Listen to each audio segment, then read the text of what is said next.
Hello 12th class students, कैसे हैं आप सब। आई होप आप सभी फिट और हेल्दी होंगे। तो स्वागत है आप सभी का आप ही के चैनल जितेंद्र आर्य क्लासेस में स्टूडेंट्स। तो आज की इस वीडियो में हम पेपर रीएवैल्यूएशन के प्रोसेस के बारे में जानेंगे।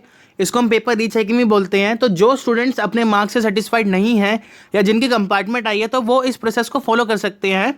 बिकॉज इसमें क्या होता है कि 100 में से 20 स्टूडेंट्स होते हैं या तो उनके मार्क्स बढ़ जाते हैं या फिर उनकी कंपार्टमेंट वहीं क्रैक हो जाती है मार्क्स बढ़ने से और उनको एग्ज़ाम दोबारा नहीं देना पड़ता कंपार्टमेंट का।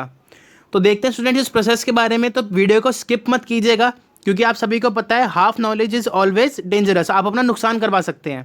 ठीक है स्टूडेंट्स। तो सबसे पहले हम देखते हैं ये पेज है, ऑफिशियल पेज है सीबीएसई का। इसमें नोटिस आ रखा है ये modalities schedule for senior secondary class 12th। अब पहला इसमें वेरिफिकेशन ऑफ मार्क्स, सेकंड है obtaining photocopy of the evaluated answer book और थर्ड है आपका revaluation of marks. Verification of marks का मतलब क्या होता है स्टूडेंट्स, इसमें सिर्फ आपके जो मार्क्स की टोटलिंग होती है सिर्फ वो चेक करी जाती है। उसके बाद आपका अगर सेटिस्फाइड नहीं होते, अगर मार्क्स कुछ नहीं बढ़ते तो आप सेकंड स्टेप के लिए अप्लाई कर सकते हो। बट बिना फर्स्ट स्टेप के आप सेकंड स्टेप अप्लाई नहीं कर सकते। सेकंड स्टेप में आप अपने आंसर शीट की फोटोकॉपी मांग सकते हो, वो थ्रू ईमेल या फिर बाय लेटर कैसे भी स्कैन कॉपी आ सकती है। उसके बारे में हम इन डिटेल देखेंगे। पहली वेरिफिकेशन ऑफ मार्क्स के लिए आपको 500 रुपीज़ देने पड़ते हैं। सेकंड अपनी फोटोकॉपी लेने के लिए आपको 700 रुपीज़ देने पड़ते हैं। अगर आप उससे सेटिस्फाइड नहीं हो, मतलब आपको लगता है कोई आपका आंसर मिस्टेक है या फिर मार्क्स नहीं मिले, तो आप थर्ड स्टेप के लिए अप्लाई कर सकते हो, जिसमें क्या होता है आप एक सब्जेक्ट में 10 क्वेश्चंस को मतलब चैलेंज कर सकते हो कि हाँ भाई हमें इसमें मार्क्स बढ़ सकते हैं और पर क्वेश्चन आपको 100 रुपीज़ पे करने पड़ते हैं। तो जैसे मान लीजिए आपके पास 2 सब्जेक्ट है तो 2 में से आपने सबसे पहले क्या करा, वेरिफिकेशन ऑफ मार्क्स में गए तो 1000 रुपये वो हो गए। फिर सेकंड प्रोसेस में गए तो 1400 वो हो गए कि 7 और 700 प्लस 700। उसके बाद रिवैल्यूएशन ऑफ मार्क्स में गए तो आप जितने क्वेश्चन चुनेंगे वो भी सिर्फ थ्योरेटिकल होंगे, प्रैक्टिकल उसमें मेंशन नहीं होगा। ठीक है स्टूडेंट्स, उसके 100 रुपीज़ अलग से। तो ये बहुत कॉस्टली प्रोसेस होता है। तो अगर आपको लगता है कि अगर आपको पूरा गट्स है कि हाँ भाई मेरा पेपर ठीक था, तो आप इसको प्रोसेस को अप्लाई कीजिएगा, वरना पैसे वेस्ट करने की जरूरत नहीं है। तो सीबीएसई के कुछ रूल्स एंड रेगुलेशन है यहाँ पर स्टूडेंट। सबसे पहले देख लेते हैं कि आपकी जो भी रिक्वेस्ट होगी वो सिर्फ www.cbse.nic.in पे ही अप्लाई कर सकते हो आप। कोई भी ऑफलाइन मोड का एप्लीकेशन वो एक्सेप्ट नहीं करेंगे। सेकंड, जो भी आपके प्रोसेस चार्जेस होंगे वो सिर्फ डेबिट कार्ड, क्रेडिट कार्ड और नेट बैंकिंग से ही पे होंगे। Cash, cheque, DD, money order, demand draft कोई भी चीज़ एक्सेप्टेबल नहीं होगी। थर्ड, ऑफलाइन एप्लीकेशन और इनकम्प्लीट एप्लीकेशन को रिजेक्ट कर दिया जाएगा। ठीक है, पहले ही लिखा हुआ यहाँ पे। एक एप्लीकेंट सिर्फ एक बार एप्लीकेशन भर सकता है। ये नहीं कि आपके पास 5 दिन का टाइम है तो आपने सोचा कि भाई पहले इंग्लिश का देख लेता हूँ फिर हिंदी का। नहीं, एक स्टूडेंट एक ही बार अप्लाई कर सकता है। आप उसमें चाहे 5 सब्जेक्ट कर दीजिए चाहे कितने भी कर दीजिए, आपको एक ही बार मौका मिलेगा। तो इसलिए आप पहले से सब्जेक्ट तैयार करके रखें।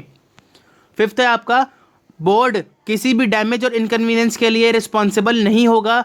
कोई भी मार्क्स में बढ़ोतरी घटोतरी होती है, फट जाता है, कुछ भी हो जाता है, कोई भी रिस्पॉन्सिबिलिटी सीबीएसई नहीं लेता। सिक्स्थ, कोई भी मार्क्स अगर कम होता है तो वो आपकी मार्कशीट को इफेक्ट करेगा, आपको न्यू मार्कशीट दी जाएगी। 7th वाले में यही मेंशन किया गया, अगर एक भी मार्क्स बढ़ेगा घटेगा तो आपकी जो करंट मार्कशीट है वो ले ली जाएगी और नई मार्कशीट दे दी जाएगी। बट नई मार्कशीट पे आप कोई ऑब्जेक्शन नहीं उठा सकते, आप उसको मानना ही पड़ेगा, आपको ज़बरदस्ती मानना ही पड़ेगा, वो चाहे कुछ भी हो उसके अंदर। अब 8th, अगर किसी स्टूडेंट का रिजल्ट कंपार्टमेंट में चेंज हो जाता है, मतलब अगर उसके मार्क्स बढ़ने की जगह घट जाते हैं किसी सब्जेक्ट में और उसकी कंपार्टमेंट बन जाती है, तो उसको अलग से सेपरेटली अप्लाई करना पड़ेगा और एग्ज़ाम देने के लिए आना पड़ेगा। 9th, आपकी कोई भी प्रोसेसिंग चार्ज जो फीस होगी वो रिफंडेबल नहीं होगी। उसके बाद हम देखते हैं वेरिफिकेशन ऑफ मार्क्स। सबसे पहले दे रखा है कि हम ए पार्ट की आपको 500 रुपीज़ पर सब्जेक्ट जो है वो जमा करानी पड़ेगी। बी, आपसे जो कम्युनिकेशन होगा सीबीएसई का वो किस तरीके से होगा। सबसे पहले पॉइंट देखिए, first, result verification of marks uploaded on CBSE website. CBSE की वेबसाइट पे आपके मार्क्स जो वेरिफिकेशन की रिजल्ट होगा वो अपलोड कर दिया जाएगा। अगर कोई भी मार्क्स में चेंज होगा तो वो स्पीड पोस्ट से या ईमेल के थ्रू आपको लेटर भेजेगी, कौन, सीबीएसई। थर्ड, अगर कोई चेंज नहीं होगा मार्क्स में तो आपको कोई लेटर नहीं रिसीव होगा सीबीएसई की तरफ से, बस वेबसाइट पे आपको क्या मिलेगा, अपडेट मिलेगा। और फोर्थ, आपको सीबीएसई की वेबसाइट पे अपडेट रहना पड़ेगा, वेरिफिकेशन रिक्वेस्ट को बार बार चेक करना पड़ेगा। सी पॉइंट दे रखा है इसमें, जिन बच्चों ने वेरिफिकेशन ऑफ मार्क्स अप्लाई कर रखा था सिर्फ वही अपने आंसर शीट की फोटोकॉपी को क्या कर सकते हैं, अपील कर सकते हैं। थर्ड, बेसिकली हम सेकंड देखते हैं, application for obtaining photocopy of the evaluated answer book. इसके अंदर क्या है कि सबसे पहला पार्ट, ए पार्ट वही दे रखा है जिन्होंने verification of marks online apply कर रखा था सिर्फ उन्हीं को मिलेगी मार्कशीट। आंसर शीट अपनी। बी दे रखा है आपको 700 रुपीज़ पर सब्जेक्ट क्या करना पड़ेगा, पे करना पड़ेगा। सी एप्लीकेशन जो कैंडिडेट के बिहाफ पर सबमिट होगी या फिर इनकम्प्लीट होगी उसे रिजेक्ट कर दिया जाएगा, वो सिर्फ कैंडिडेट ही भर सकता है। डी फोटोकॉपी आपको तभी ही प्रोवाइड करी जाएगी जब उसमें से जो अदर पर्सन की इन्फॉर्मेशन है, जैसे कि किसने चेक करा, कहाँ पे चेक करा, कौन सा सेंटर था, वहाँ सब हटाने के बाद, इन्फॉर्मेशन हटाने के बाद आपको एक स्कैन कॉपी आपको दी जाएगी। ई अगर कोई भी स्टूडेंट्स चैलेंज करता है मार्क्स के लिए, अवॉर्डेड के लिए, मतलब उसके मार्क्स बढ़ने चाहिए, तो वो थर्ड स्टेप मतलब रिवैल्यूएशन ऑफ मार्क्स के लिए अप्लाई कर सकता है। अब इसमें देखिए रिवैल्यूएशन ऑफ आंसर बुक के अंदर क्या है, वही ए पार्ट तो वही है कि भाई जो अपने जिसने फोटोकॉपी के लिए अप्लाई करा था आंसर शीट के लिए, सिर्फ वही अपना रिवैल्यूएशन के लिए अप्लाई कर सकता है। B request for revaluation challenge shall be accepted only for theory portion, मैंने आपको पहले बता दिया था वो सिर्फ थ्योरी पोर्शन के लिए, प्रैक्टिकल के लिए नहीं है, और 100 रुपीज़ पर क्वेश्चन है। तो application will have to refer the marking scheme, आपको जो मार्क्स मिलेंगे वो मार्किंग स्कीम के अकॉर्डिंग ही मिलेंगे जो आपके एग्जाम्स की थी, ज़्यादा या कम मार्किंग स्कीम अलग से नहीं दी जाएगी। ठीक है, जो आपका रिवैल्यूएशन का रिजल्ट होगा, स्टेटस होगा, वो अपलोड कर दिया जाएगा कहाँ पर, वेबसाइट पर, और आपको स्पीड पोस्ट से लेटर भी आ जाएगा या फिर ईमेल के। ठीक है, आप अगर रिवैल्यूएशन के ऊपर रिवैल्यूएशन नहीं कर सकते, मतलब आप उसके खिलाफ कोई ऑब्जेक्शन उठा ही नहीं सकते। ठीक है, और इसके अंदर लास्ट में लिखा हुआ है in case of above 3 activities first second and third the decision of the competent authority of the board on the marks awarded shall be final and binding on the candidates, मतलब आपको वो मानना ही पड़ेगा इन 3 steps के बाद, आप उसके बाद कुछ नहीं कर सकते, चाहे आपके मार्क्स बढ़े या घटे। और एट लास्ट स्टूडेंट्स ये बहुत ज़रूरी इन्फॉर्मेशन है कि आप अप्लाई कब कब कर सकते हो।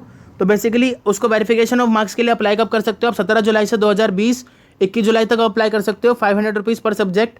उसके बाद सेकंड है, अगर आप उसे सेटिस्फाइड नहीं हो तो फोटोकॉपी के लिए कब आप अप्लाई कर सकते हो, 1 अगस्त से 2 अगस्त तक 700 रुपीज़ पर सब्जेक्ट होगा आपका।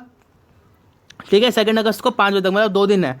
आप अपने आंसर शीट अच्छे से चेक कीजिए, अगर आप कोई भी ऑब्जेक्शन उठाते हैं तो आप रिवैल्यूएशन के लिए अप्लाई कर सकते हैं, जो कि है 6 to 7 अगस्त, 2 दिन मिलेंगे आपको 100 रुपीज़ पर क्वेश्चन के लिए।